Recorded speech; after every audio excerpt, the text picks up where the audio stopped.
trying Kegels and they're not working? I know, Kegels don't work. And let me tell you why. But first, welcome. My name is Pauli and I am a pelvic floor physical therapist, and I have been treating the pelvic floor in women for over 13 years. And I'm also the founder of No Kegels University, the postpartum education that you need and deserve.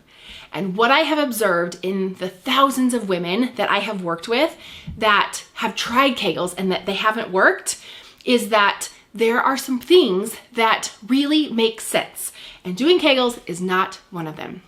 Some of the things that make sense to me is that if we are potty training our children, are we asking them to do Kegels before they can go pee in the potty? No, we're not. Let me even ask you. Did your mom or your dad tell you to do Kegels in order for you to be able to stop peeing in your diaper, or for you to stop peeing your undies, or stop peeing the bed at night? No, they didn't tell you that. Why? Well, what's the difference? What gives, right?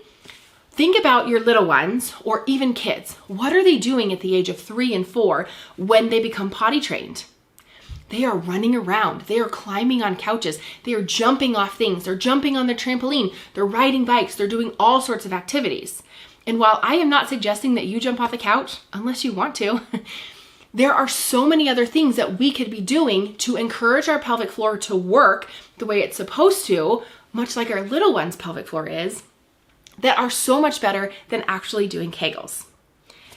One more reason that I'm going to give you that Kegels don't work is that, well, let me first ask you this question. In your workouts, whether you've worked with a personal trainer before, or you do workouts at home or at the gym, are you taking any of your muscle groups and squeezing and relaxing and squeezing and relaxing?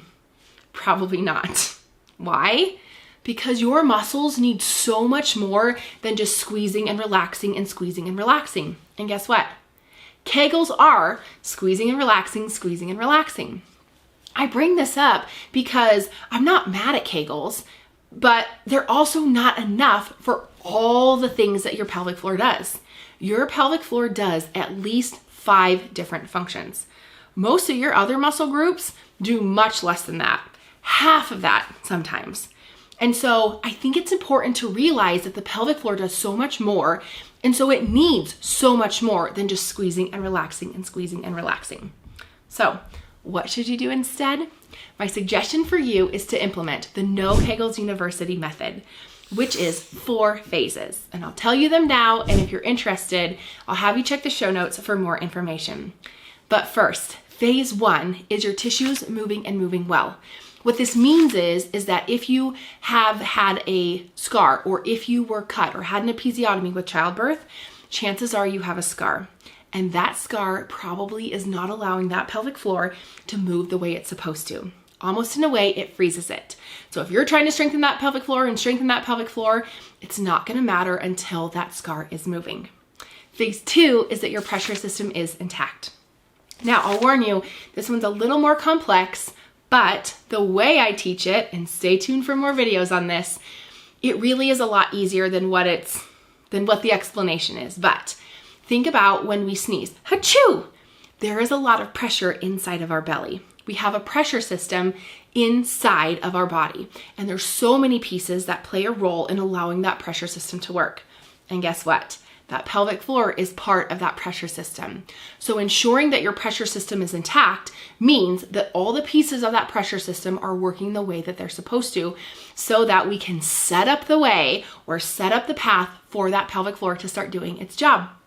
Phase 3 is strengthening using the VAB3 principles. These are principles that I have observed what the pelvic floor does naturally and physiologically.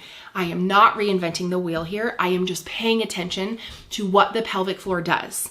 The body knows what to do. We just have to allow it to do it. And then phase 4 is maintenance mode.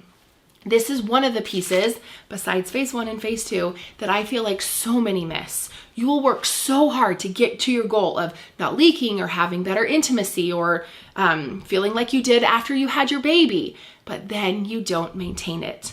And the beautiful thing about the No Kegels University method is that as we're doing phase 1, phase 2, and phase 3, we are setting you up for success into phase 4.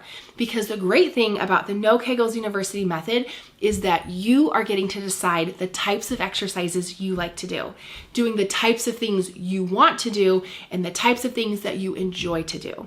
So that makes maintenance mode so much easier. So if you can commit 8 to 10 minutes a day, most days of the week, the No Kegels University method will work for you. I invite you to look at the show notes and grab the 3 reasons that Kegels don't work and what will guide. I also would like to invite you to join No Kegels University Sorority, where I go live every week and give you free trainings on the pelvic floor, women's health, core, all the things that are related to the postpartum education that you need and deserve. And I also invite you to take a look at No Kegels University. The link will be in the show notes so that you can take a look to see what are the plans and programs that might fit you best. And if you're feeling overwhelmed with all of this, then schedule a Your Pelvic Floors Next Step call with me and let's chat. Let me help you decide what your next step should be. And with that, remember, you're an heiress and a queen and everything in between. See you in the next one.